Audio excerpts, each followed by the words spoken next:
Danes bom pokazal, kako kar najhitreje kompostirati organske odpadke in to na način bokashi kompostiranja.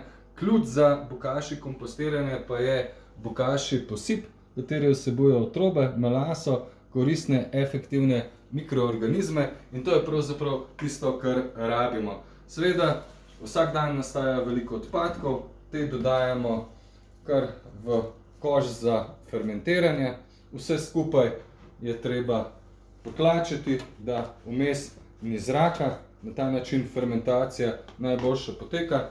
Potem potresemo še efektivne mikroorganizme. Vse skupaj zapremo v taki posodi, naj čaka 14 dni, potem pa lahko zakopljemo na kompost, vrt in na ta način pridobimo najboljše gnojilo za svoje rastline. Kot sem rekel, potlačimo, v spodnjem delu pa seveda redno odtekamo tekočino, ki nastane pri fermentaciji. Vse skupaj odpremo, vidimo, da nekaj kaplja, to pomeni, da fermentacija dobro poteka. Če ima to po vonju sladkih kumaricah, je vse v redu in tako tekočino rečimo z vodo v 1 deci za 20 litrov ali pa jo damo v tok in se na ta način znebimo neprijetnih vonjav. Seveda pa koš redno zapiramo, odpiramo ga samo enkrat na dan in to je ključno za sam proces fermentacije.